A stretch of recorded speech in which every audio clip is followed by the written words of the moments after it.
الحمد للہ رب العالمین والعاقبۃ للمتقین والصلاة والسلام علی سید الانبیاء والمرسلین اما بعد فاعوذ باللہ من الشیطان الرجیم بسم اللہ الرحمن الرحیم وبالوالدین احسانا صدق اللہ مولانا العلی العظیم۔ باد توحید کے متوالو، شمع رسالت کے پروانوں، غوث و خواجہ اور رضا کے چاہنے والوں، آئیے سب سے پہلے ہم اور آپ نہایت ہی ادب اور احترام کے ساتھ اپنے اور ساری کائنات کے مرکز عقیدت جناب محمد الرسول اللہ صلی اللہ تعالی علیہ وسلم کی بارگاہ بے کس پناہ میں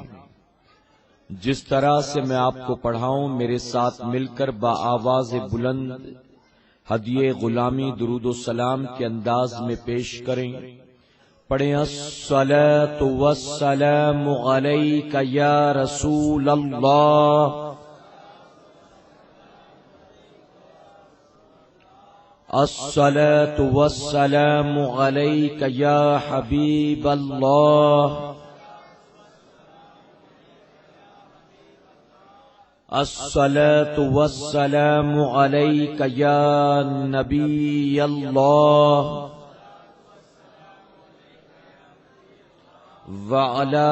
آلک واصحابک یا نور اللہ صلی اللہ تعالی علیہ وسلم۔ رب کعبہ کی بارگاہ میں دعا ہے، مولا اپنے حبیب صاحب لولاک صلی اللہ تعالی علیہ وسلم کے صدقۃ فعل ہم تمام حاضرین اور سامعین کو تو دم واپسی تک حق کہنے، حق سننے اور اپنے حق والے بندوں کے دامن سے وابستہ رہنے کی توفیق نصیب فرما۔ ساتھ ہی بارگاہ رب العزت میں دعا ہے کہ مولا ہم گناہگاروں سیاہکاروں کو، ہمارے والدین کو اور ہماری قیامت تک آنے والی تمام نسلوں کو صحیح معنوں میں غوث و خواجہ اور رضا سے محبت کی توفیق نصیب فرما، اور اپنے ان محبوبین کی محبتوں کا صلہ ہمیں دنیا اور آخرت دونوں جہاں میں نصیب فرما۔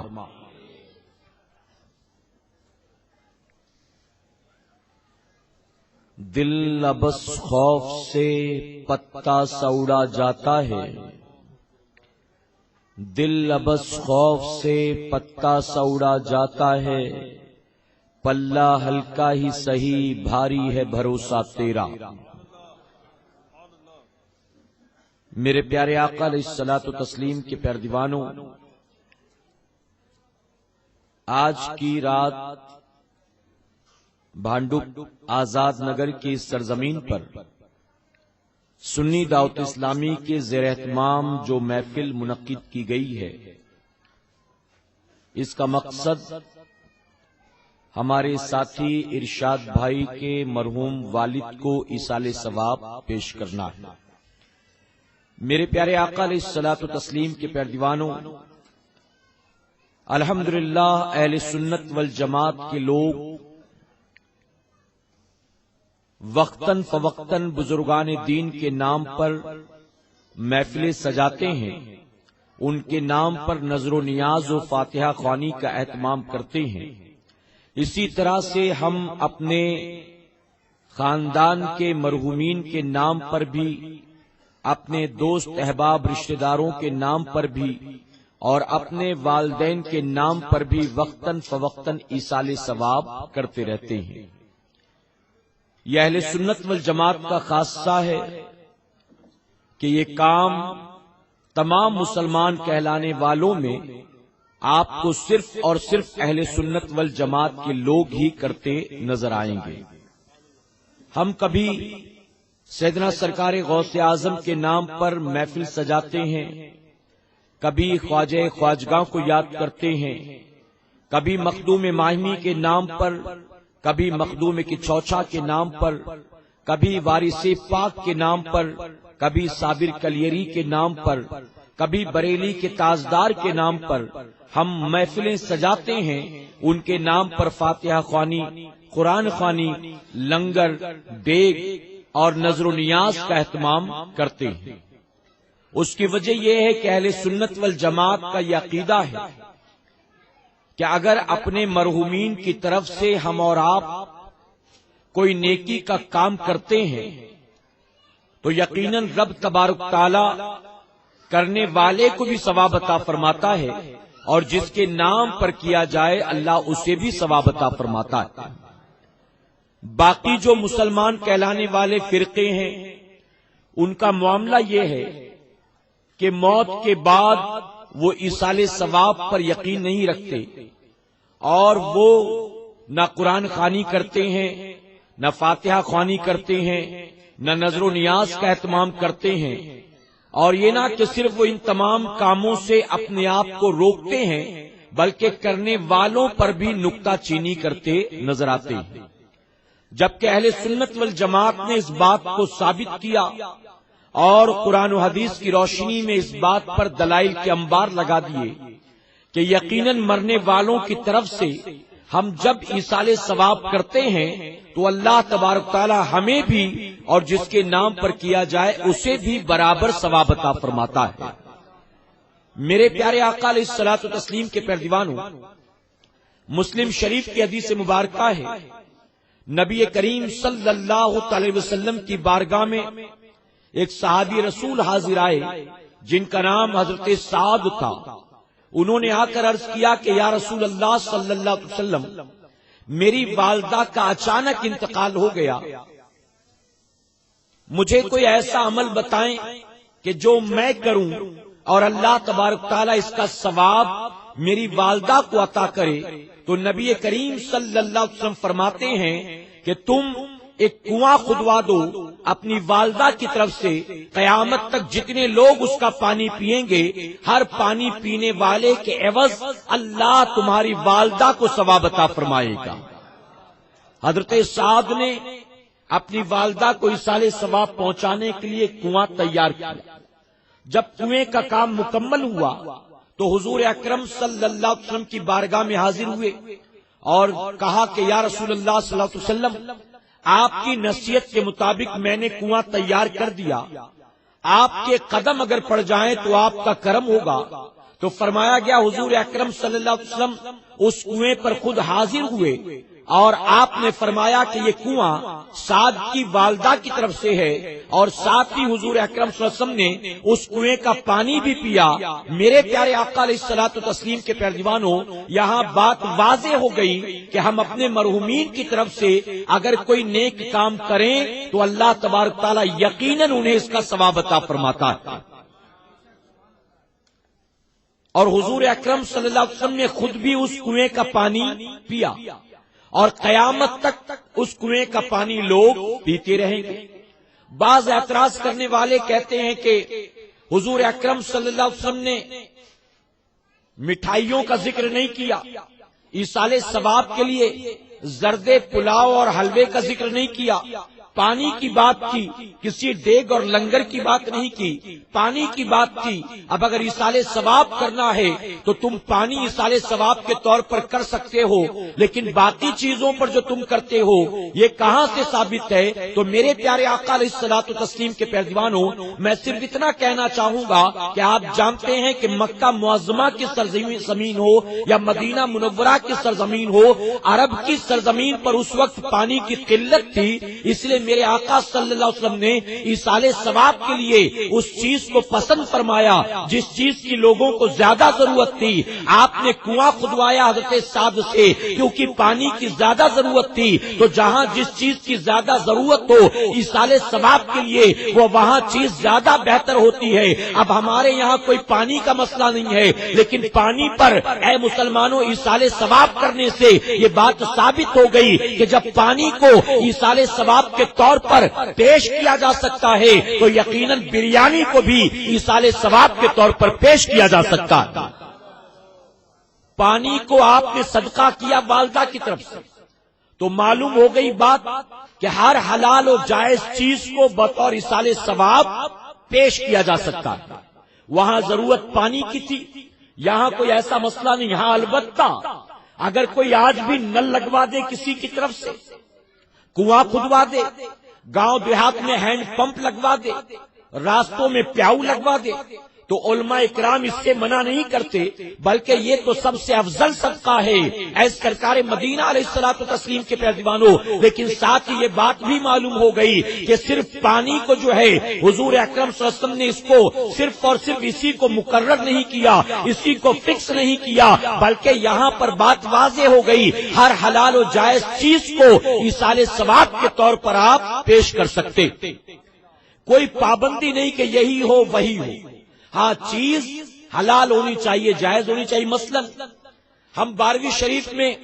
ہندوستان میں حلوہ بناتے ہیں، اب امریکہ والے اگر 12ویں شریف کے دن چاکلیٹ بانٹے تو کیا چاکلیٹ کا بانٹنا ناجائز ہو جائے گا؟ نہیں، بلکہ میرے پیارے آقا کے پیروانوں چاکلیٹ کا کھانا جائز ہے، آئس کریم کا کھانا جائز ہے، کیک کا کھانا جائز ہے، پیسٹری کا کھانا جائز ہے، جتنی بھی چیزیں حلال و جائز ہیں۔ اب ہمارے ملک میں چونکہ حلوے کا چلن ہے، بریانی کا چلن ہے، پلاؤ کا چلن ہے، جلیبی کا چلن ہے، ہم اپنے ملک کے اعتبار سے کرتے ہیں اور دوسرے ملک والے اپنے ملک کے اعتبار سے کرتے ہیں۔ میں آپ کو بتاؤں،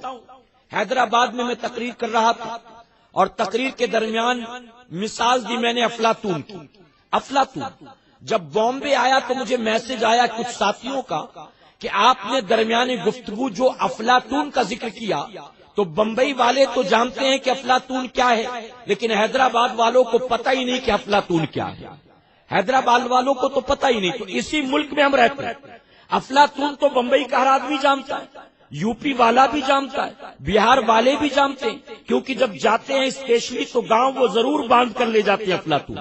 تو ہم کو اچھی طرح پہچانتے، لیکن حیدرآباد والے نہیں جانتے۔ تو میرے پیارے آقا کے پیروانوں، یہاں سمجھانا مقصد یہ ہے کہ جس ملک میں جس شہر میں جو چیز ملتی ہو بس اس کا حلال و جائز ہونا کافی ہے۔ اب اسی پر ایصال ثواب کریں۔ آقا نے کسی ایک چیز کو فکس نہیں کیا، ہر حلال و جائز چیز پر فاتحہ کیا جا سکتا، ایصال ثواب کیا جا سکتا ہے۔ بات کلیئر ہو گئی؟ ایک صحابیہ حاضر ہوئی حضور اکرم صلی اللہ علیہ وسلم کی بارگاہ میں، عرض کرتی ہیں یا رسول اللہ صلی اللہ علیہ وسلم، میری والدہ پر حج فرض تھا لیکن انہوں نے اسے ادا نہیں کیا، اس حال میں ان کا انتقال ہو گیا، تو کیا میں ان کی طرف سے حج ادا کر سکتی ہوں؟ تو حضور اکرم صلی اللہ علیہ وسلم نے ان کے سوال پر فرمایا کہ اگر تمہاری والدہ پر کسی کا قرض ہوتا تو کیا اس قرض کو تم چکاتی کہ نہیں چکاتی، لوٹاتی کہ نہیں لوٹاتی؟ تمہاری والدہ نے کسی سے اگر کوئی وعدہ کیا ہوتا تو تم اس وعدے کو پورا کرتی کہ نہیں کرتی؟ تو عرض کرتی ہیں یا رسول اللہ صلی اللہ علیہ وسلم، اگر میری والدہ پر کوئی قرض ہوتا یقیناً میں اسے ادا کرتی، اگر ماں نے کوئی وعدہ کیا ہوتا یقیناً میں اسے پورا کرتی۔ تو آقا فرماتے بس اسی طرح سے تیری والدہ پر حج فرض تھا، اس نے ادا نہیں کیا تو اس کی طرف سے ادا کر، اللہ تجھے بھی ثواب دے گا اور تیری والدہ کو بھی ثواب عطا فرمائے۔ تو اہل سنت والجماعت کا یہ جو عقیدہ ہے نا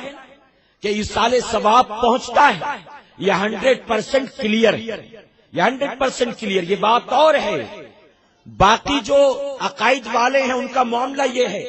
مر گئے مردود، نہ فاتحہ نہ درود،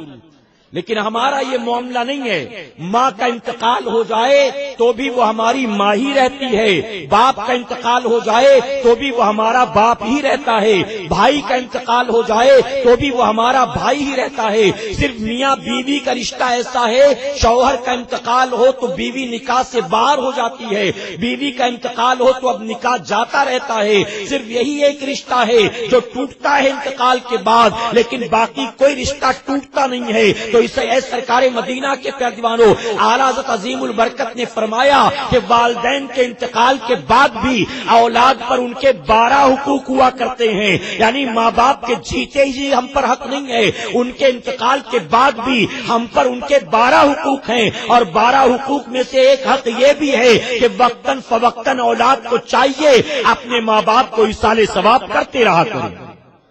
یہ ہم پر حق ہے۔ تو آج ہمارے وہ ساتھی جنہوں نے اپنے والد کے ایصال ثواب کے لیے محفل سجائی، اللہ یقیناً انہیں اس کا بہتر اجر عطا فرمائے گا۔ اور جانتے ہو کیسا اجر؟ یہ تو اپنی گلی میں انہوں نے محفل سجائی، فرمایا گیا اولاد پر والدین کے انتقال کے بعد ان کا یہ حق ہے کہ جب اس کا گزر قبرستان کے قریب سے ہو تو وہ ضرور اپنے والدین کی قبر پر حاضری دیا کرے۔ والدہ کی قبر ہے تو حاضری دے، والد کی قبر ہے حاضری دے، کتنا ہی مصروف کیوں نہ رہتا ہو، کتنا ہی بڑا آدمی کیوں نہ بن گیا ہو، کتنی ہی ذمہ داریاں اس کے کاندھوں پر کیوں نہ ہو، والدین کے انتقال کے بعد اولاد پر ان کا حق ہے کہ جب قبرستان کے قریب سے اس کا گزر ہو تو اپنے والدین کی قبر پر ضرور حاضری دیا کرے۔ اور جانتے ہو اس کا فائدہ کیا ہے؟ فرمایا گیا وہ بندہ جو اپنے ماں باپ کی قبر پر حاضری کا عادی ہوتا ہے، جب اس کا انتقال ہوتا ہے تو اس کی قبر پر اللہ کی رحمت کے فرشتے آیا کرتے،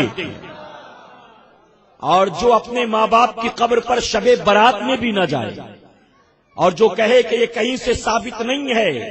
جانا نہیں چاہیے، اے مسلمانوں ذرا سوچو، اس کی قبر پر رحمت کے فرشتے آئیں گے کہ دن رات لعنت ہی لعنت برسے گی۔ یقیناً وہ لوگ جو ماں باپ کی قبروں پر جاتے ہیں، کبھی سورہ فاتحہ پڑھتے ہیں، کبھی قل شریف پڑھتے ہیں، کبھی سورہ یاسین پڑھتے ہیں، کبھی ان کی برسی کے نام پر قرآن خوانی کراتے ہیں، کبھی ان کے نام پر فاتحہ خوانی کرتے ہیں، ان کے لیے ایصال ثواب وقتاً فوقتاً کرتے رہتے ہیں، یقیناً جب وہ دنیا سے جائیں گے، وہ جب تک جیتے رہے اپنے ماں باپ کی قبر پر جاتے رہے، جب وہ دنیا سے رخصت ہوں گے ان کی قبر پر اللہ کی رحمت کے فرشتے اتریں گے۔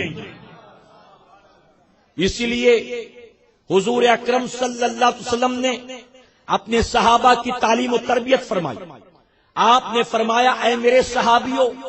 میں نے پہلے تمہیں قبروں کی حاضری سے روکا تھا، لیکن اب میں تمہیں اجازت دیتا ہوں کہ تم قبروں پر حاضری دیا کرو۔ مقصد کیا تھا؟ پہلے روکا گیا چونکہ نئے نئے مسلمان ہوئے تھے تو یہ خدشہ تھا کہ ابھی بتوں سے ہٹے ہیں، چاند سورج سے ہٹے ہیں، درخت پتھر کنکر سے ہٹے ہیں، کہیں اپنے باپ دادا پردادا کی قبروں کے پجاری نہ بن جائیں، تو اسی لیے روکا گیا کہ قبروں کی حاضری نہ دینا، پہلے روکا گیا۔ لیکن جب دین مکمل ہوا، ایمان پختہ ہوا، تو میرے آقا نے فرمایا اب ان کی پیشانیوں کے بٹکنے کے کوئی امکانات نہیں ہیں، تو آقا نے اجازت دی اب تم قبروں کی حاضری دیا کرو۔ اب یہاں پر دو چیزیں ہیں، ایک تو قبروں کی حاضری دے کر قبروں کو دیکھ کر عبرت حاصل کرنا ہے، اور دوسرا قبروں کی حاضری دے کر قبر والوں کے لیے ایصال ثواب کرنا۔ میرے پیارے آقا علیہ الصلوۃ والتسلیم کے پیروانوں، فرمایا گیا حضرت عیسیٰ علیہ السلام، توجہ ہے نا آپ، حضرت عیسیٰ علیہ السلام آپ کسی کام سے جا رہے تھے، آپ کا گزر ایک قبر سے ہوا، آپ نے دیکھا تو قبر والے پر عذاب ہو رہا تھا، قبر جہنم کا گڑھا بن گئی تھی، وہاں عذاب ہو رہا تھا۔ اللہ کے نبی جلدی میں تھے، گزر گئے، کچھ دیر کے بعد پھر اسی راستے سے لوٹے تو آپ دوبارہ قبر پر پہنچے، اس نیت سے پہنچے کہ چلیں قبر والے کو کچھ ایصال ثواب کریں تاکہ اس کی قبر کا عذاب ہٹ جائے، یہ قبر کے عذاب سے بچ جائے۔ اس نیت سے دوبارہ قبر پر آئے، اب جب پہنچے قبر پر تو دیکھ کر حیران، کیا دیکھتے ہیں؟ تھوڑی دیر پہلے گزرے تو قبر جہنم کا گڑھا بن گئی، اب لوٹے ہیں تو قبر میں اللہ کی رحمت برس رہی ہے،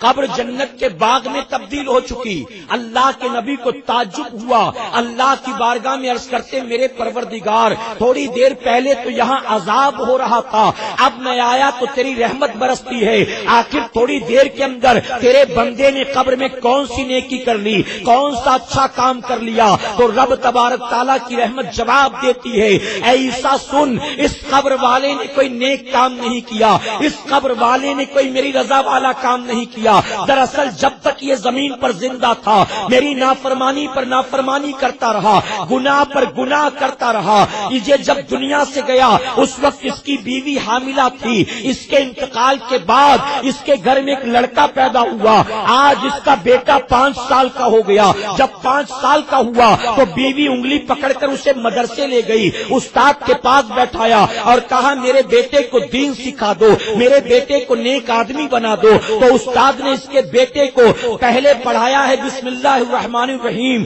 اس کے بیٹے کو آج بسم اللہ پڑھایا گیا، گویا اس کی بسم اللہ خوانی کی گئی۔ رب تبارک تعالیٰ فرماتا ہے اے عیسیٰ جس کا معصوم صفت بیٹا زمین پر رہ کر مجھے رحمان کہتا ہو، رحیم کہتا ہو، میں اس کے باپ کی قبر میں عذاب نازل کروں، میری رحمت نے گوارا نہ کیا، اس لیے اس کی اپنی کوئی نیکی تو نہ تھی، اس کے بیٹے کا بسم اللہ پڑھنا تھا، میں نے اس کے باپ کی قبر کو جنت کا باغ بنا دیا۔ اے سرکار مدینہ علیہ الصلوۃ والتسلیم کے پیارے دیوانوں، یہاں معلوم ہوا جب عیسیٰ علیہ السلام کی امت کے کسی گناہگار و سیاہکار کا بیٹا صرف اللہ کو رحمان و رحیم کہہ کے بلائے، صرف بسم اللہ پڑھے، اللہ اس کے باپ کی قبر کو جنت کا باغ بنا دیتا ہے۔ ہم اپنے والدین کی طرف سے صرف بسم اللہ نہیں پڑھتے، صرف سورہ فاتحہ نہیں پڑھتے، بلکہ پوری قرآن ختم کرواتے ہیں، قرآن خوانی کراتے ہیں۔ جب صرف بسم اللہ پڑھنے سے عیسیٰ علیہ السلام کی امت کے گناہگار و سیاہکار کی قبر جنت کا باغ بن سکتی ہے، تو یقینا ہم تو اس نبی کے نام لیوا ہیں، عیسیٰ علیہ السلام کے بھی جو امام ہیں، جو عیسیٰ علیہ السلام سے بھی بڑا مقام حاصل کیے ہوئے ہیں۔ ہم جب اپنے مرحومین کے نام پر قرآن خوانی کریں گے، فاتحہ خوانی کریں گے، ان کی قبر پر پہنچ کر چاروں کل پڑھیں گے، ان کی قبر پر پہنچ کر سورہ یاسین پڑھیں گے، یقیناً اللہ اپنے حبیب کے صدقے ہمارے مرحومین کی قبروں کو بھی جنت کے باغ میں تبدیل فرمائے گا۔ تو میرے پیارے آقا علیہ الصلوۃ والتسلیم کے پیارے دیوانوں، ایصال ثواب کرنا بلا شبہ جائز، اور یہ اگر کہوں تو غلط نہیں ہوگا، نبی کریم صلی اللہ علیہ وسلم کی سنت مبارکہ آپ ایصال ثواب کریں، قبروں کی حاضری دیں، اور قبروں پر جانے کے لیے صرف شب برات کا انتظار نہ کیا کریں، بلکہ اللہ توفیق دے تو فرمایا گیا، بعض روایت میں آیا ہر جمعرات، اور بعض روایت میں آتا جمعہ کے دن قبروں کی حاضری دینا میرے آقا کی سنت مبارکہ ہے۔ تو اللہ توفیق دے تو جمعرات کو جاؤ، ورنہ جمعہ کے دن جاؤ۔ میرے پیارے آقا کے پیارے دیوانوں، اسی لیے ہمارے یہاں جمعرات کو ایک خاص فضیلت حاصل ہے، اور اسی لیے چونکہ آقا کی سنت ہے اس دن قبر پر جانا، ہم جمعرات کو مزارات اولیاء پر جایا کرتے ہیں کہ وہاں جا کر جو برکتیں حاصل ہونا ہے ہو، جو فیض پانا ہے پاتے ہیں۔ اسی طرح ہر جمعرات کو اللہ کے ولی کی قبر پر جا کر، نیکوں کی قبر پر جا کر ہم اللہ کے حبیب کی سنت پر عمل بھی کرتے ہیں۔ میرے پیارے آقا علیہ الصلوۃ والتسلیم کے پیارے دیوانوں، اللہ کے محبوب جناب محمد رسول اللہ صلی اللہ تعالی علیہ وسلم فرماتے، میں نے معراج کی رات دیکھا، توجہ ہے نا آپ کی، فرماتے میں نے معراج کی رات دیکھا، آسمان پر ایک نورانی چہرے والے بزرگ تشریف فرما، ان کی دائیں جانب کچھ لوگ ہیں، بائیں جانب کچھ لوگ ہیں۔ وہ نورانی چہرے والے بزرگ بائیں جانب دیکھتے ہیں، ان کی آنکھوں سے آنسو بہنے لگتا، پھر دائیں جانب دیکھتے ہیں، مسکرانے لگتے ہیں۔ حضور اکرم صلی اللہ علیہ وسلم نے فرمایا، میں نے ان کا یہ عمل کئی بار دیکھا، وہ بائیں طرف دیکھتے رونے لگتے، وہ دائیں طرف دیکھتے خوش ہو جاتے۔ آپ نے جبرائیل علیہ السلام سے فرمایا، جبرائیل یہ کون ہے؟ آخر یہ ان کا کیا معاملہ ہے؟ یہ بائیں طرف دیکھتے روتے، دائیں طرف دیکھتے مسکراتے، بات کیا؟ تو جبرائیل علیہ السلام عرض کرتے ہیں یا رسول اللہ صلی اللہ علیہ وسلم، اے آقا یہ تمام انسانوں کے باپ حضرت آدم علیہ السلام، یہ جب بائیں جانب دیکھتے ہیں تو انہیں بائیں جانب اپنی نافرمان اولاد نظر آتی ہے، تو ان نافرمانوں کو دیکھ کر، گناہگاروں کو دیکھ کر ان کی آنکھیں بھر آتی ہیں، وہ رونے لگتے ہیں، اور جب دائیں جانب دیکھتے ہیں تو انہیں اپنی فرمانبردار اولادیں نظر آتی ہیں، انہیں نیکوکار اولادیں نظر آتی ہیں، تو ان نیکوں کو جب دیکھتے ہیں تو اللہ انہیں خوشی دیتا ہے اور وہ مسکرانے لگتے ہیں۔ جانتے اس موقع پر میرے آقا نے اسی وقت دعا فرمائی تھی، اے اللہ ایسی اولاد نہ دے جو ماں باپ کو مرنے کے بعد رلایا کرے، بلکہ ایسی اولاد دے جو ماں باپ کو مرنے کے بعد خوشیاں عطا کرے۔ اب یہاں جتنے موجود ہیں ہم اپنے گریبان میں جھانکیں اور سوچیں کہ ہم کیسی اولاد ہیں؟ ماں باپ کو مرنے کے بعد رلانے والے ہیں یا ماں باپ کو مرنے کے بعد خوشیاں دینے والے؟ فرمایا گیا چند چیزیں جن کا شمار صدقہ جاریہ میں، چند چیزیں جن کا شمار صدقہ جاریہ میں، جانتے ہیں وہ کیا کیا ہے؟ اگر آپ نے کوئی دینی مدرسہ شروع کروا دیا، کسی مدرسے سے جڑے ہیں، تعاون کرتے ہیں، وہاں بچے پڑھتے لکھتے ہیں، یقیناً آپ کے انتقال کے بعد بھی یہ وہ کام ہے جس کا ثواب جاری ساری رہے گا، نام اعمال کی نیکیوں میں اضافہ ہوتا رہے گا۔ آپ کے پیسے سے، آپ کی رقم سے جتنے بچے حافظ قرآن بنیں گے، وقت کے امام بنیں گے، عالم دین بنیں گے، وہ جہاں جہاں تک جائیں گے، جتنی بھی خدمات کریں گے، ان پڑھانے لکھانے والوں کو، مدارس چلانے والوں کو، کھلانے پلانے والوں کو اللہ ان سب کے عوض ثواب عطا فرمائے گا۔ اور جانتے ہو اگر میں اس ثواب کی بات کروں، اے مسلمانوں یہ وہ سلسلہ ہے جو کبھی ختم ہونے والا نہیں ہے۔ آپ کے پیسے سے ایک بچہ حافظ قرآن بنا، اس نے اپنی پوری زندگی میں 10 بچوں کو حافظ قرآن بنایا، ان 10 بچوں نے اپنی زندگی میں ایک ایک نے 10 کو، یعنی ان 10 نے مل کر 100 لوگوں کو حافظ قرآن بنایا، ان 100 لوگوں نے 10 کو یعنی 1000 کو حافظ قرآن بنایا۔ اب جب تک یہ سلسلہ جاری رہے گا آپ اپنی قبر میں رہو گے، لیکن جب تک یہ سلسلہ جاری رہے گا اللہ آپ کے قبر میں درجات کو بلند فرمائے گا۔ اور صرف اتنا نہیں، یہ بھی سن لیں، آج لوگ سمجھتے ہیں کہ صرف مدرسے میں دینے سے ثواب ملتا، یتیم خانے میں دینے سے ثواب ملتا ہے، مسجد میں دینے سے ثواب ملتا ہے۔ ہم اگر کہیں کہ کوئی غریب بچہ ہے، پڑھنے میں بہت اچھا ہے، اچھے پرسنٹیج سے پاس ہوتا ہے، لیکن غریب ہے، اسکول کی فیس نہیں بھر پاتا، کالج کی فیس نہیں بھر پاتا، اگر آپ اس پر مدد کریں اللہ آپ کو جزائے خیر دے گا۔ تو ہمارے بہت سے بھائی مسکرا کر کہتے ہیں آپ کہتے ہو تو میں دیے دیتا ہوں، لیکن معاف کرنا حضرت بات سمجھ میں نہیں آتی، مدرسے کی بات ہوتی تو میں دیتا، مسجد کی بات ہوتی تو میں دیتا، دین کی بات ہوتی تو میں دیتا، مبلغ کی بات ہوتی تو میں دیتا، اسکول کی پڑھائی کے لیے ہم پیسہ دے تو کیا ملے گا، کالج کا ڈونیشن ہم بھر دے تو کیا ملے گا، اسٹیشنری کا سامان دلا دے تو کیا ملے گا، کتاب کاپی بیگ یونیفارم دلا دے تو کیا ملے گا۔ اے مسلمانوں ہم غور نہیں کرتے، میں کہتا ہوں اپنے ذہن کو کھولو، اپنے دماغ کو کھولو اور ذرا اپنی سوچ و فکر کو واضح کرنے کی کوشش کرو۔ یاد رکھنا آپ نے کسی خوش عقیدہ سنی مسلمان بچے کو اگر پڑھا لکھا کر انجینئر بنا دیا، آپ نے اسے ڈاکٹر بنا دیا، آپ نے اسے ٹیچر بنا دیا، آپ نے اسے پروفیسر بنا دیا، آپ نے اسے MBA پروفیشنل بنا دیا، آپ نے اسے اکاؤنٹ سے جاب پر لگوا دیا، آپ کی حلال روزی کے ذریعے وہ بچہ اگر پڑھ لکھ کر حلال روزی کمانے والا بنے گا تو جتنے لوگ اس کی کمائی کھائیں گے کیا آپ کو احساس نہیں ہے ان سب کے عوض میں اللہ پڑھانے لکھانے والے کو ثواب عطا فرمائے گا۔ اور ساتھ ہی فخر سے ہمارا سر اونچا ہوگا کہ الحمدللہ اہل سنت والجماعت میں صرف ٹیلر نہیں ہیں، صرف زری کا کام کرنے والے نہیں ہیں، صرف سائیکل کا پنکچر بنانے والے نہیں ہیں، صرف گیرج اور میکینک کا کام کرنے والے نہیں ہیں، بلکہ الحمدللہ ہم شان سے کہیں گے اہل سنت والجماعت میں ڈاکٹر بھی موجود ہے اور انجینئر بھی موجود۔ ہم اپنی سوچ کو تھوڑا واضح کریں، کھولیں، دل کو کشادہ کریں، سوچیں تو یقیناً یہ ایک کار خیر ہے۔ اگر کوئی یہ کرے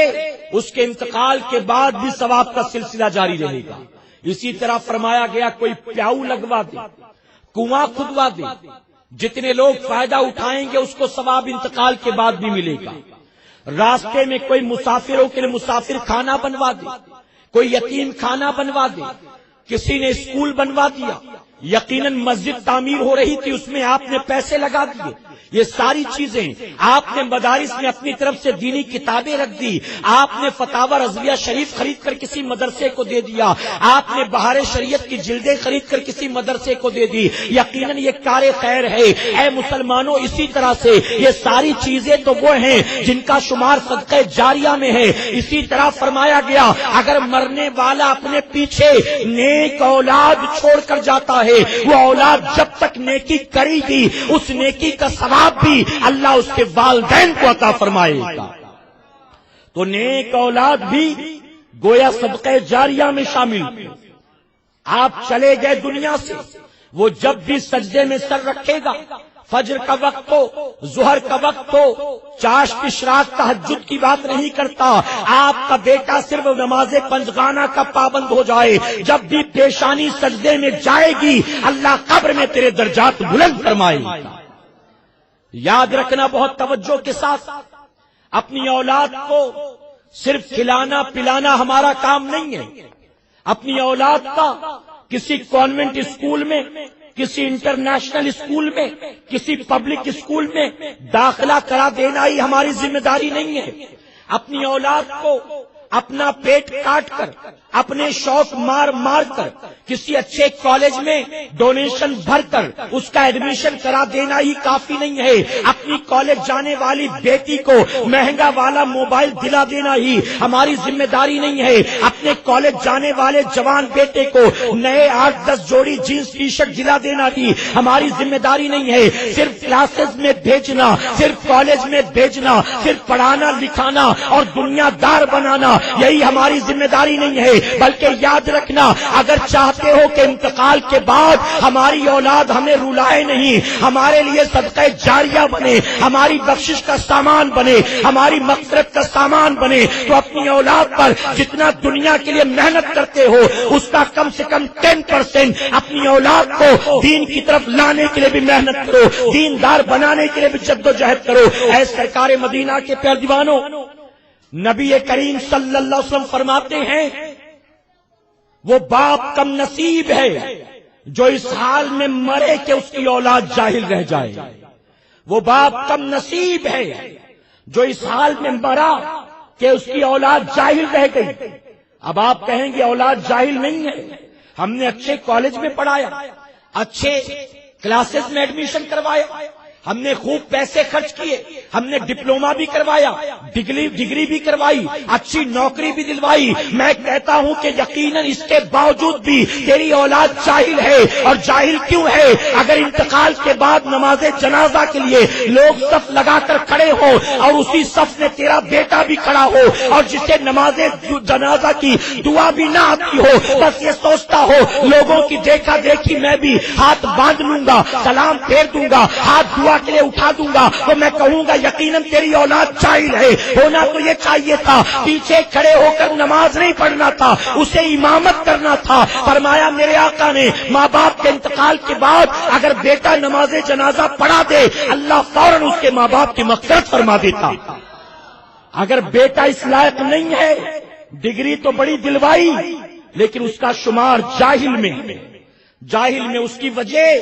یہ ڈگری، یہ سرٹیفکیٹ،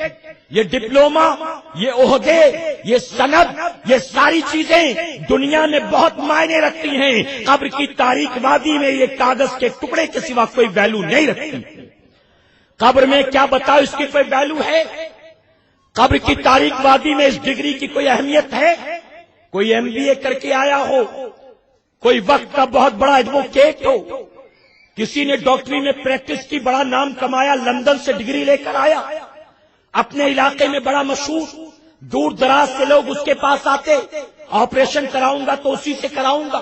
میرا تو سر بھی درد ہو تو اسی کے پاس جاتا ہوں۔ بڑا نام کمایا، اپنا عہدہ تو نے بہت اونچا اٹھایا، تو نے بڑا نام و عزت کمائی،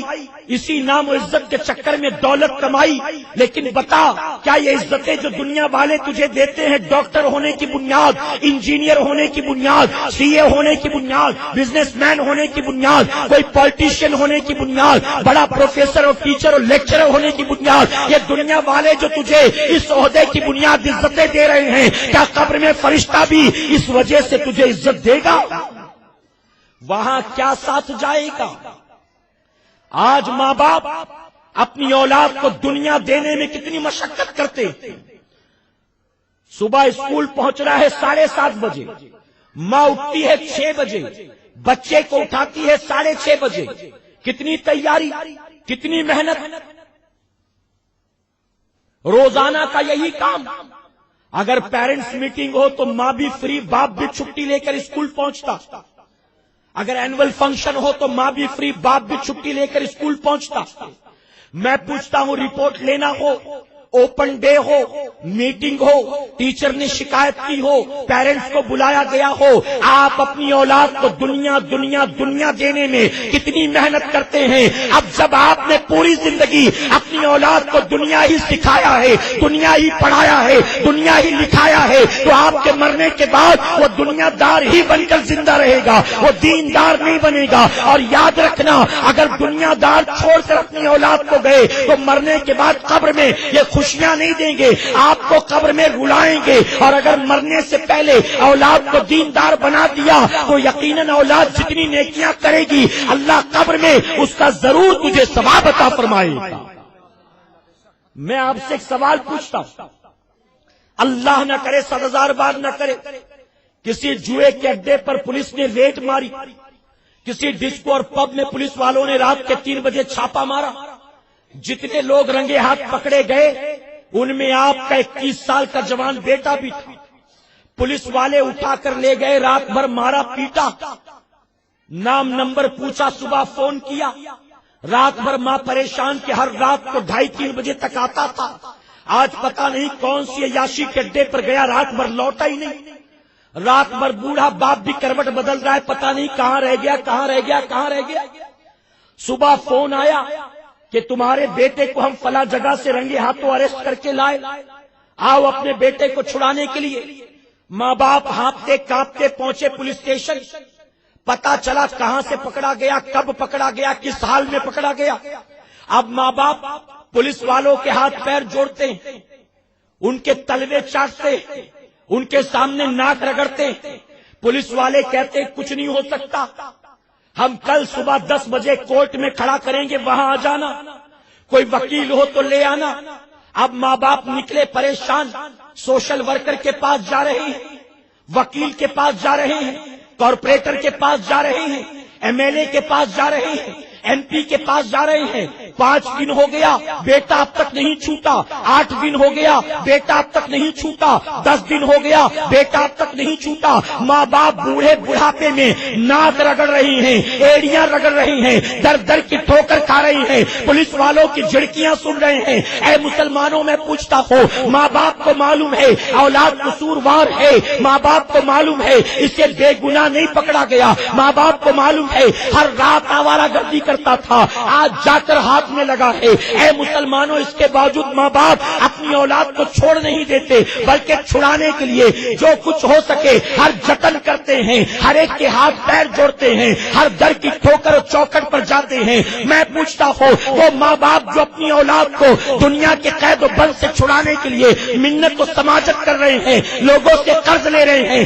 لوگوں کے ہاتھ پیر جوڑ رہے ہیں، آنکھوں سے آنسو بہا رہے ہیں، اپنی اولاد کو دنیا کی قید و بند سے چھڑانے کے لیے اتنی محنت ہے، کیا کبھی یہی ماں باپ اپنی اولاد کے حوالے سے سوچتے ہیں اپنی اولاد کو میں قبر کے عذاب سے کیسے بچاؤں گا، اپنی اولاد کو میں جہنم کی آگ سے کیسے بچاؤں گا؟ ارے دنیا کی قید میں اگر اریسٹ ہو گئے، اگر چھڑانے بھی نہ جاتے، 1 ہفتے کے بعد چھوڑ دیا جاتا، 10 دن کے بعد چھوڑ دیا جاتا، 15 دن کے بعد چھوڑ دیا جاتا۔ کوئی مرڈر نہیں کیا تھا، جو بھی جرم تھا اس کی سزا پا کر 2-3 مہینے میں چلا آتا، لیکن میں پوچھتا ہوں دنیا کی قید سے چھڑانے کے لیے ہر جتن و کوشش آپ کرتے ہو، اپنی اولاد کو قبر کے عذاب سے چھڑانے کے لیے، جہنم کی آگ سے چھڑانے کے لیے، فرشتوں کی پکڑ سے چھڑانے کے لیے آپ نے کبھی کوشش کی ہے؟ آپ نے کبھی سوچا ہے؟ آپ نے کبھی غور و فکر کیا ہے؟ اے سرکار مدینہ کے پیارے دیوانوں،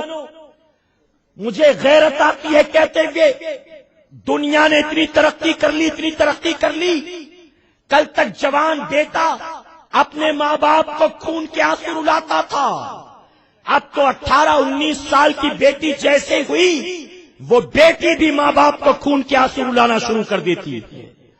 معاشرے میں سدھار آنا چاہیے، سوسائٹی میں چینجز آنے چاہیے، آنے والی نسلوں میں تبدیلی آنی چاہیے،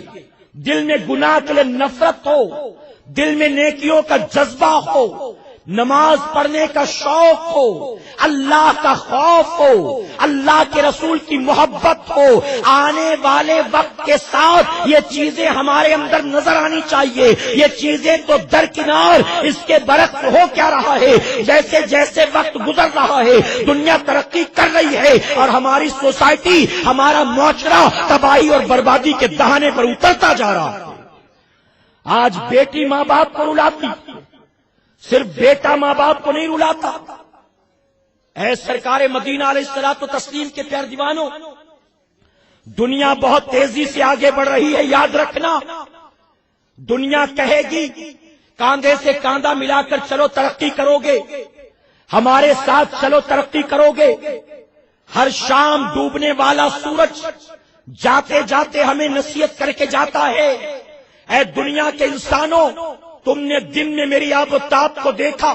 تم نے میری جوانی کو دیکھا، تم نے میری عقل کو دیکھا۔ کوئی شخص دنیا کا کتنا بھی بڑا کیوں نہ ہو مجھ سے آنکھ ملانے کی جرت نہیں کرتا، لیکن شام کا جب وقت آتا ہے میں مغرب کی طرف جاتا ہوں تو کیا ہوتا ہے میرے ساتھ؟ دن بھر جو آسمان پر چمکتا دمکتا رہا، مغرب کی طرف گیا تو خود ڈوب گیا، مغرب کی طرف گیا لوگوں نے آنکھوں میں آنکھیں ڈالی، مغرب کی طرف گیا لوگوں نے انگلی اٹھا کر میری طرف اشارہ کیا، لوگوں نے میرے ساتھ کھڑے ہو کر تصویر کھچائی۔ ڈوبنے والا سورج جاتے جاتے یہ بتاتا جاتا ہے مغرب کی طرف مت آنا، تم ڈوب جاؤ گے، مغرب کی طرف مت آنا، تم تباہ ہو جاؤ گے، مغرب کی طرف مت آنا، تمہاری حیثیت مٹ جائے گی۔ اور آج ہم ہیں مغرب کے راستے پر چل پڑے ہیں۔ ہم نے امریکہ والوں کو آئیڈیل بنایا ہے، ہم نے لندن والوں کو آئیڈیل بنایا ہے، ہم نے ویسٹرن کلچر والوں کو فالو کرنا شروع کر دیا۔ یاد رکھنا اللہ نے امریکہ اور لندن والوں کو ہمارا آئیڈیل بنا کر پیدا نہیں کیا، بلکہ قیامت تک آنے والے مسلمانوں کے لیے اللہ نے آئیڈیل بنایا ہے اور نبی آخر الزماں کو بنایا۔ ہمارے آقا ہمارے آئیڈیل، اور یقین جانو جو نبی کو آئیڈیل بنا کر ان کے راستے پر چلے گا اللہ اسے دونوں جہاں کی کامیابی عطا فرمائے گا۔ صحابہ نے کس طرح سے آئیڈیل بنایا تھا اپنے آقا کو؟ ایک صحابی رسول ہمیشہ کالی چادر اوڑھے رکھتے تھے، ہمیشہ کالی کملی کاندھے پر۔ کسی نے پوچھا چادر بدلتے کیوں نہیں، کسی اور رنگ کی لیتے کیوں نہیں، ہمیشہ کیوں یہی چادر اوڑھے رہتے ہو؟ تو جواب دیتے ہیں ایک مرتبہ حضور اکرم صلی اللہ علیہ وسلم کی خدمت میں میں حاضر ہوا تھا اور میں نے اپنے آقا کو کالی کملی اوڑھے ہوئے دیکھا تھا۔ میں نے اسی دن سے طے کر لیا کہ میرے آقا کالی چادر اوڑھتے ہیں، میں پوری زندگی کالی ہی چادر اوڑھا کروں گا۔ یہ ہے آئیڈیل۔ اے سرکار مدینہ کے پیارے دیوانوں، ہماری سوسائٹی کا کیا حال ہے؟ آج ہماری قوم کا نوجوان کس کو آئیڈیل بنائے بیٹھا؟ شرابیوں کو، زانیوں کو، نچنیوں کو، گویوں کو،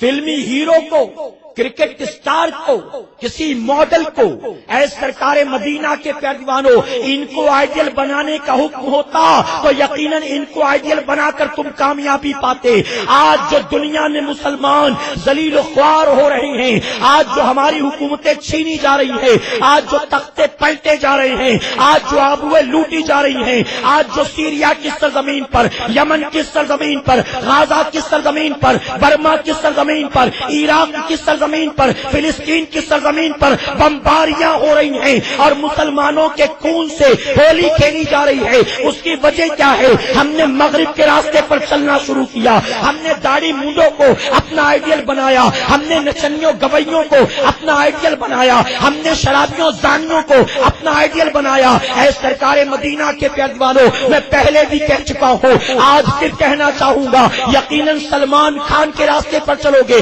کامیاب نہیں ہو سکتے ہو، سلمان خورشید کے راستے پر چلو گے کامیاب نہیں ہو سکتے ہو، سلمان رشدی کے راستے پر چلو گے کامیاب نہیں ہو سکتے ہو۔ اگر کامیابی چاہتے ہو تو تمہیں نبی کے غلام حضرت سلمان فارسی کے راستے پر چلنا ہوگا، سلمان فارسی کے طریقے کو اپنانا ہوگا۔ نعرے تکبیر، نعرے رسالت، مسلک اعلی حضرت، نعرے تکبیر، سبحان اللہ۔ بدلو اپنی سوچ کو،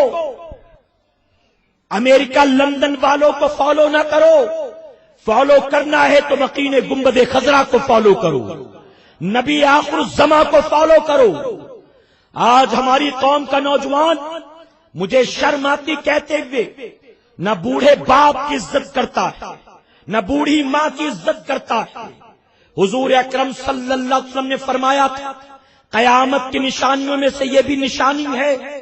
کہ لوگ اپنے باپ کے مقابلے دوست کو زیادہ اہمیت دیں گے۔ آج ہم اور آپ کر رہے ہیں کہ نہیں کر رہے ہیں؟ بتاؤ۔ ہمارے نزدیک دوست زیادہ پیارا ہے، ہمارے نزدیک دوست زیادہ اہم ہے، ہم اپنے باپ کو اتنی اہمیت نہیں دیتے جتنا اپنے دوست کو اہمیت دیتے۔ کیا ہے یہ؟ یقیناً قیامت کی نشانی ہے۔ اے سرکار مدینہ کے پیارے دیوانوں، میں اپنی قوم کی بچیوں سے کہنا چاہوں گا، میں اپنی بہنوں سے کہنا چاہوں گا، وہ جو کالج جاتی ہیں، وہ جو کسی اسکول میں پڑھتی ہیں، وہ جو کہیں نوکری کرتی ہیں، وہ جو اپنے گھروں میں رہتی ہیں، یاد رکھیں ٹی وی سیریل میں آنے والیوں کے اگر راستے پر چلیں گی، فلموں میں ناچنے گانے والیوں کے راستے پر چلیں گی، اگر زانیہ عورتوں کے راستے پر چلیں گی، اگر نافرمان عورتوں کے راستے پر چلیں گی، تو قیامت کے دن انہیں کے ساتھ اٹھا کر جہنم میں جھونک دیا جائے گا۔ اگر کامیابی چاہتی ہو تو کسی فلم والی، کسی سیریل والی، کسی ناچنے گانے والی کے راستے پر نہیں چلنا، چلنا ہے تو خاتون جنت کے راستے پر چلنا ہے، نبی آخر الزماں کی پیاری بیٹی حضرت فاطمہ الزہرا کے راستے پر چلنا ہے۔ آج مجھے غیرت آتی کہتے ہوئے، ہماری بچیوں کا حال کیا ہے، ہماری بہنوں کا حال کیا ہے؟ حضور اکرم صلی اللہ علیہ وسلم کی بارگاہ میں ایک صحابیہ حاضر ہوتی، مرگی کی بیماری تھی، انہیں اکثر مرگی کے دورے پڑتے تھے، تنگ آ گئی تھی اپنی بیماری سے، آ کر عرض کرتی ہیں یا رسول اللہ صلی اللہ علیہ وسلم، اے آقا میں اس بیماری سے بہت پریشان ہو چکی ہوں، آپ دعا کریں کہ اللہ مجھے شفا عطا کر دے۔ حضور اکرم صلی اللہ علیہ وسلم مسکرا کر فرماتے ہیں، اگر تم چاہو تو میں شفا کی دعا کروں، اور تم اگر اس بیماری پر صبر کرو، دعا کروں تو اللہ شفا دے، اور صبر کرو تو اللہ تمہیں جنت عطا فرمائے۔ کیا چاہتی ہو فیصلہ تمہارا؟ فوراً عرض کرتی ہے یا رسول اللہ صلی اللہ علیہ وسلم، رہنے دے بیماری کو، دعا نہ کریں، میں شفا نہیں چاہتی، میں بیماری کے صبر پر جنت چاہتی ہوں۔ ہاں البتہ آقا میرے لیے اتنی دعا ضرور کر دے، جب دورہ پڑتا ہے میں جہاں بھی ہوتی ہوں بے پردگی ہو جاتی،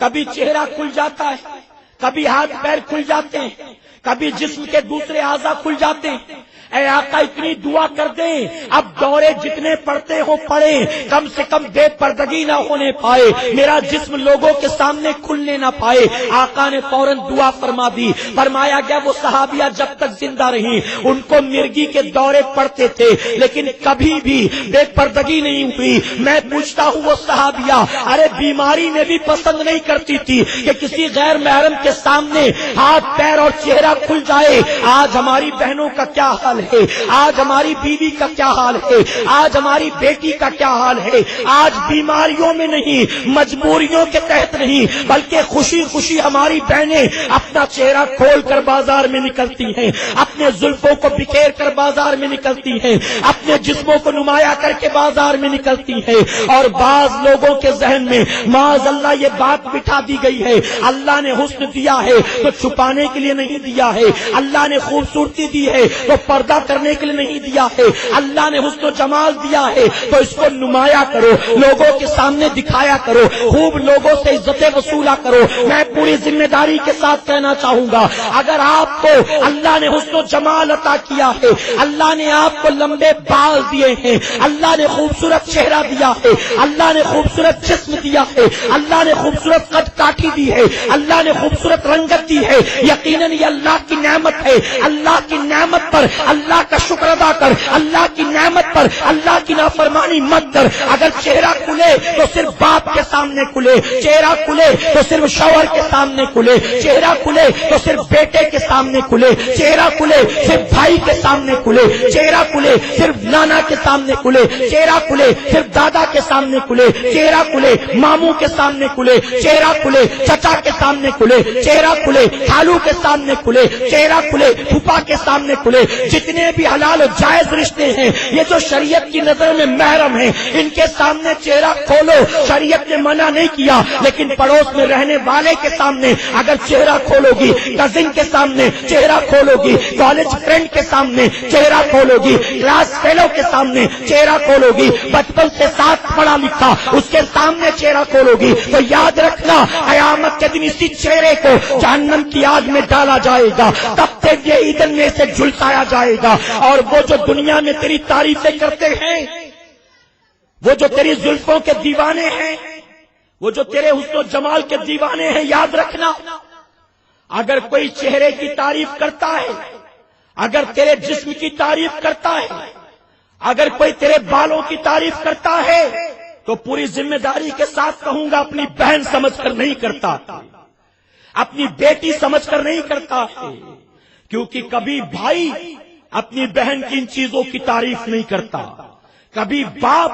اپنی بیٹی کے حسن و جمال کی تعریف نہیں کرتا. یہ کام کس کا ہے؟ یقیناً اگر کالج میں پڑھنے والا، پڑوس میں رہنے والا، بچپن سے ساتھ پڑھا لکھا آپ کا کزن ان چیزوں کی تعریف کرتا ہے، اپنی بہن و بیٹی سمجھ کر نہیں کرتا بلکہ وہ شیطان ہے، للچائی نظروں سے تعریف کرتا ہے اور وہ ان چیزوں کا بھوکا ہے، وہ انہیں پانا چاہتا ہے، وہ انہیں کھانا چاہتا ہے. اور یاد رکھنا اگر تو اس کی تعریفوں کے چکر میں آ کر، اس کے جھانسے میں آ کر اپنے آپ کو اس کے حوالے کر دے گی تو وہ تیری عزت و آبرو کو اچھالے گا، وہ تجھے ہوٹل کے بند کمرے میں لے جائے گا اور پھر تیری آبرو کو اچھالے گا، تو کسی کو منہ دکھانے کے لائق نہیں رہے گی. آج مجھے غیرت آتی کہتے ہوئے، میں پہلے بھی کئی بار کہہ چکا ہوں، آج بھی کہوں گا، مجھے شرم آتی کہتے ہوئے ہماری سوسائٹی میں پلنے بڑھنے والی لڑکیوں کا اسٹینڈرڈ دن بدن اتنا گھٹیا ہوتا جا رہا ہے، اتنا گھٹیا ہوتا جا رہا ہے. باپ نے زندگی بھر کھلایا پلایا اس کا احسان نہیں، ماں نے پال پوس کر ناز و نعم سے بڑا کیا اس کا احسان نہیں. 150 روپے کا کوئی گلی کا لکھا انٹرنیٹ کا ریچارج کرا دے تو لڑکی اس کے ساتھ رات کے 2-2 3-3 بجے تک چیٹنگ کرتی. کھلا پلا کر پال پوس کر بڑا کیا، باپ کو سلام کرنے کی توفیق نہیں، ماں سے 2 جملے محبت سے بات کرنے کی توفیق نہیں، اور گلی کا کوئی آوارہ 150 روپے کا موبائل انٹرنیٹ ریچارج کرا دے تو رات کے 3 بجے تک بیٹھ کر اس کے ساتھ موبائل پر چیٹنگ کرتی ہے. بوڑھا باپ کہتا ہے سو جا، کیا صبح کالج نہیں جانا؟ تو باپ کو جھڑک دیتی ہے تم سو، تم کیوں میرے پیچھے لگے ہو؟ کالج مجھے جانا ہے، تم اپنا کام کرو. رات کے 3:30 بج جائیں، اگر ماں کہتی 3:30 ہو گیا سو جا، کب سوئے گی؟ تو اپنی اپنی ماں کو ڈانٹ دیتی ہے، تم لوگ میرے پیچھے کیوں پڑے رہتے ہو، کالج مجھے جانا ہے، میں سوؤں چاہے نہیں سوؤں، تم اپنا کام کرو، مجھے اپنا کام کرنے دو۔ اے مسلمانوں ذرا سوچو، آج ماں باپ کی اوقات کیا ہے جوان بیٹے کے سامنے، آج ماں باپ کی حیثیت کیا ہے جوان بیٹی کے سامنے۔ ارے جنہوں نے تجھے ناز و نعم سے پالا، پال پوس کر بڑا کیا، تجھے جوانی کی دہلیز پر پہنچایا، تجھے کھلایا پلایا پڑھایا لکھایا، چار لوگوں میں بیٹھنے کا ادب و شعور دیا، آج تو انہی ماں باپ کو جھڑکیاں دیتی ہے، ان کی عزت نہیں کرتی ہے، اپنے دوستوں کے سامنے اپنے بے پڑھے لکھے ماں باپ کی مذاق اڑاتی ہے۔ میں ایسی اولاد سے کہنا چاہوں گا، پوری ذمہ داری کے ساتھ کہنا چاہوں گا، سنیں، ساری کائنات آپ سے خوش ہو لیکن بوڑھے ماں باپ آپ سے ناراض ہوں تو کائنات والے مل کر قیامت میں آپ کو کوئی نفع نہیں پہنچا سکتے، اور اگر ساری کائنات والے روٹھے بیٹھے ہوں، ماں باپ خوش ہوں تو کائنات کی ناراضگی ایک طرف ہوگی، ماں باپ کی رضا تجھے جنت میں پہنچا دے گی۔ ماں باپ کی کوئی عزت نہیں۔ آج روزانہ کا یہ رونا ہو گیا، روزانہ کا یہ رونا، مسلمان لڑکیاں معاذ اللہ ثم معاذ اللہ اپنے ماں باپ پر یقین نہیں، اپنے ماں باپ پر بھروسہ نہیں، اپنی مرضی سے اپنا فرینڈ سلیکٹ کرتی، اپنی مرضی سے اپنا بوائے فرینڈ سلیکٹ کرتی، اپنی مرضی سے اپنا ہسبینڈ سلیکٹ کرتی، جس کے ساتھ جی چاہتا ہے اٹھتی ہیں، جس کے ساتھ جی چاہتا ہے بیٹھتی ہیں، جس کے ساتھ جی چاہتا ہے گھومتی پھرتی ہیں، جس کے ساتھ جی چاہتا ہے کھاتی پیتے ہیں، اور جس کے ساتھ جی چاہتا ہے ہوٹل کے بند کمروں میں جا کر معاذ اللہ سوتی ہیں۔ اور ماں باپ میرے اس رشتے کو جانتی ہیں کہ کبھی قبول نہیں کریں گے تو انہی لوگوں کے ساتھ ماں باپ کے منہ پر تھوک کر بھاگ جایا کرتی ہیں، ماں باپ کے منہ پر کالی پوت کر بھاگ جاتی ہیں۔ اب سنو، میں بہت معذرت کے ساتھ کہنا چاہوں گا، 21 سال کی بیٹی اگر بھاگی، 19 سال کی بیٹی اگر بھاگی، 18 سال کی بیٹی اگر بھاگی، ارے تو نے بھاگ کر اپنی آخرت کو برباد کیا، تو نے بھاگ کر اپنے ماں باپ کی ناراضگی کے ساتھ اپنے مولا کی ناراضگی مول لی۔ لیکن میں پوچھتا ہوں، اے لڑکی، تجھے کیا یہ خیال نہیں آیا جس ماں باپ نے تجھے پال پوس کر اتنا بڑا کیا ہے، انہوں نے کتنی امیدیں تیرے ساتھ وابستہ کی، آج تو نے جو حرکت کی ہے، آج جو تو نے گری ہوئی حرکت کی ہے، اس میں تیرے ماں باپ کا کیا قصور ہے؟ ہوتا یہ ہے بھاگتی بیٹی ہے اور ماں باپ بیچارے لوگوں سے منہ چھپائے چھپائے پھرتے ہیں، وہ کسی کو منہ نہیں دکھا پاتے ہیں۔ میں پوچھتا ہوں، ماں کا کیا قصور تھا، باپ کا کیا قصور تھا؟ کیا قصور ان کا یہی ہے کہ انہوں نے تجھ جیسی بدچلن بیٹی کو جنم دیا؟ کیا قصور یہی ہے ان کا کہ تجھ جیسی اولاد کو کھلایا پلایا پالا پوسا؟ کیا ان کا یہی قصور ہے کہ وہ تیرے ماں باپ؟ میں پوچھتا ہوں، کوئی ماں اگر یہ جانتی ہو کہ یہی بیٹی آج میں جسے پال پوس رہی ہوں 18 کی ہوگی تو میرے منہ پہ کالک پوتے گی، آج یہی بیٹی جس کی ہر خوشی کا میں خیال رکھتی ہوں 21 کی ہوگی تو میرے منہ پر کالک پوتے گی، کیا ماں باپ اسے پال پوس کر بڑا کرتے، اسے کھلاتے پلاتے اس کے سارے حقوق ادا کرتے؟ یقیناً ماں باپ ایسی اولاد کا بچپن ہی میں گلا گھونٹ دیتے، یہ بڑا ہو کر شرابی بنے گا، ایسی اولاد مجھے نہیں چاہیے،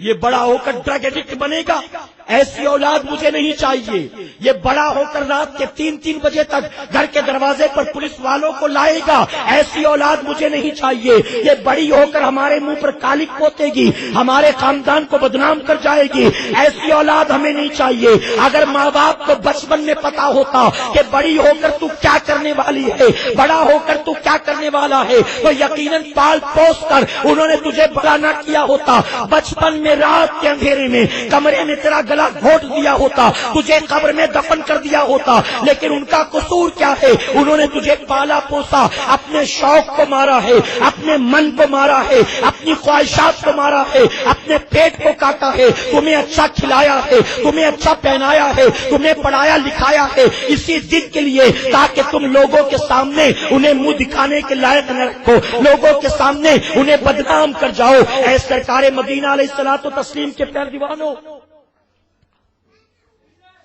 اسلام نے ہرگز اس بات کی اجازت نہیں دی کہ ایک مسلمان کسی اور مذہب کی لڑکی یا لڑکے سے نکاح کر سکے. اسلام نے ہرگز اس کی اجازت نہیں دی. اگر آج کوئی نچنیاں کرتا ہو تو کرے، کوئی گویا کرتا ہو تو کرے، کوئی نام نہاد فلم سٹار یا پھر دنیاوی ہیرو کرتا ہو تو کرے، لیکن ہمیں اس کے راستے پر نہیں چلنا. یاد رکھنا، ایک مسلمان لڑکی کسی دوسرے مذہب والے سے اگر شادی کرے یا مسلمان لڑکا کسی دوسرے مذہب سے دوسرے مذہب کی لڑکی سے شادی کرے،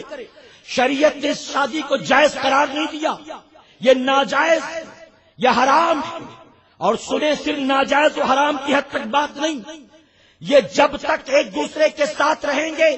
انہیں مسلسل زنا کرنے کا گناہ ہوگا، اور ان کی جو اولاد پیدا ہوگی اس اولاد کو ولد الزنا کہا جائے گا.